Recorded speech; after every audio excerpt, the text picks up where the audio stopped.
আকাশবাণী সমীক্ষা শিরোনাম বাঁচুন এবং বাঁচতে দিন। লিখেছেন সঞ্জিত কুমার সাহা। একের পর এক দুর্যোগ ও দুর্ভোগ, কখনো করোনা, কখনো আমপান, কখনো সার্স বা নিপা, কখনো বুলবুল, ভূমিধস, জলোচ্ছ্বাস, দাবানল বা ভূকম্পন। আবার কখনো একই সময় একই ভূখণ্ডে কোথাও খরা তো কোথাও বন্যা। এর সঙ্গে জলসংকট, বায়ুদূষণ, শব্দদূষণ তো আছেই। নিত্য বাড়ছে ধূলিঝড়, ঘূর্ণিঝড় ও মরুর বিস্তার। মিলিত ফল জীবন ওষ্ঠাগত। হ্যাঁ, জীবন, যে জীবনের সঙ্গে জল, জমি, জঙ্গল ওতপ্রোতভাবে যুক্ত। সে জীবন হতে পারে মানুষের, হতে পারে পশুর, হতে পারে পাখির বা যে কোনো কীটপতঙ্গের।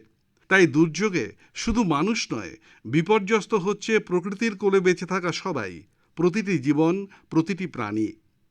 বর্তমানে গোটা বিশ্ব সন্ত্রস্ত করোনায়। ভারতে সবাই ঘরবন্দি ছিল বেশ কিছুদিন। এই সময় কলকারখানা, যানবাহন বন্ধ থাকায় প্রকৃতি ও পরিবেশে একটা পরিবর্তন দেখা যাচ্ছিল। নদীর জলে যেমন স্বচ্ছতা বেড়েছিল, তেমনি দ্রবীভূত অক্সিজেনের পরিমাণও বৃদ্ধি পেয়েছিল। আকাশ ছিল পরিষ্কার, বাতাসে ছিল না ধোঁয়াধুলো। আবার মানুষের উৎপাত না থাকায় অবাধে ঘুরে বেরিয়েছে হরিণ, হাতি, চিতাবাঘ, ময়ূর, ডলফিন, শামুক। গাছে গাছে শোনা গেছে পাখির কলকাকলি। এক কথায় প্রকৃতি তার স্বাভাবিক ছন্দ ফিরে পাচ্ছিল। কিন্তু বেশি দিন এই অবস্থা স্থায়ী হবার কথা ছিল না, হয়ওনি। মানুষ এই অবস্থা থেকে বের হয়ে আসতে চাইছিল অর্থনীতির প্রয়োজনে, থমকে যাওয়া উন্নয়নের গতি আনতে। সুতরাং আবার চালু হয়েছে যানবাহন, খুলতে শুরু করেছে কলকারখানা, পৃথিবীর মাটি, জল, বাতাস আবার গ্রাস করছে দূষণ। অথচ এই সময় বিশ্ববাসীর কাছে মস্ত সুযোগ এসেছিল পরিবেশ নিয়ে ভাবার। তাহলে হয়তো নতুন দিগন্ত খুলে যেতে পারত। প্রকৃতিকে সুস্থ রাখার জন্য নতুন প্রয়াস গ্রহণ করা যেত। এগোনো যেত বাস্তুতন্ত্রের ভারসাম্য রক্ষায়, জীববৈচিত্র্য সংরক্ষণে জোর দিয়ে উন্নয়নের পথে। এই লক্ষ্যে জল, মাটি, অরণ্যের সুরক্ষায় স্থানীয় মানুষের জ্ঞান, বুদ্ধি ও উদ্ভাবন শক্তির প্রয়োগ ঘটানো যেতে পারত। কিন্তু এরকম কোনো আশার বাণী শোনা গেল কই?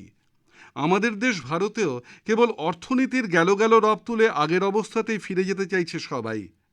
সম্প্রতি ঘূর্ণিঝড় আমপানের তাণ্ডবে বাংলায় যে কয়েক হাজার গাছ ভূপতিত হলো, তার পরিণামে বায়ুমণ্ডলে কার্বন ডাই অক্সাইডের পরিমাণ বেড়ে যাবে। বাতাস উষ্ণ হবে, বিশ্ব উষ্ণায়ন আরও ত্বরান্বিত হবে, বাড়বে দূষণ, ঘটবে জলবায়ু পরিবর্তন। তাতে সামগ্রিকভাবে জীবকুলেরই ক্ষতি। একবার ভাবুন তো, বিশ্বে ৮৭ লক্ষ জীবের মধ্যে মানুষ মাত্র একটি, অথচ গোটা দুনিয়ার দখলদারি নিতে চায় সে। এর পরিণতি তো আমরা দেখছি।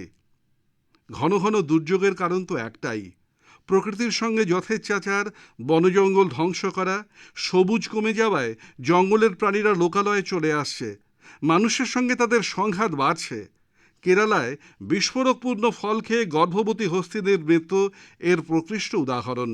খাদ্য খাদকের সম্পর্কে ভারসাম্য নষ্ট হওয়াতেই বনের প্রাণী লোকালয়ে ঢুকে পড়তে বাধ্য হচ্ছে। ডুয়ার্সে চিতাবাঘের হানা বা দক্ষিণবঙ্গে হাতির আক্রমণ তো সর্বজনবিদিত। মানুষের অপরিণামদর্শিতায় পৃথিবী থেকে হারিয়ে যাচ্ছে বহু পাখি আর বন্য প্রাণ। বনজঙ্গল কমে যাওয়ায় বাসস্থান হারিয়ে এক প্রাণী আরেক প্রাণীর কাছাকাছি চলে আসছে, ফলে একে অপরকে সংক্রমিতও করছে। করোনা, সার্স, ইবোলা, নিপা হয়তো এভাবেই ছড়াচ্ছে। 2020 বিশ্ব পরিবেশ দিবসের ভাবনা ছিল জীববৈচিত্র্য প্রকৃতির জন্য সময়। আজকের দুনিয়ায় খুবই উপযুক্ত। বাস্তুতন্ত্রের ভারসাম্য রক্ষায় জীববৈচিত্র্যের সংরক্ষণকে প্রাধান্য দিতেই হবে, রক্ষা করতেই হবে জল, মাটি, অরণ্যকে। ভালো হয় এই কাজে স্থানীয় মানুষকে যুক্ত করতে পারলে। গাছ, জলাশয়ে পাখি সুরক্ষিত না থাকলে মানুষ বাঁচবে কি করে?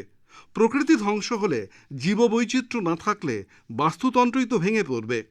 তখন মানুষ জল পাবে কোথায়, অক্সিজেন পাবে কোথায়? তাই নিজেকে বাঁচাতে সবাইকে বাঁচতে দিতে হবে। এই দায়িত্ব আমার, আপনার, সকলের। সমীক্ষা শেষ হলো। লিখেছেন সঞ্জিত কুমার সাহা।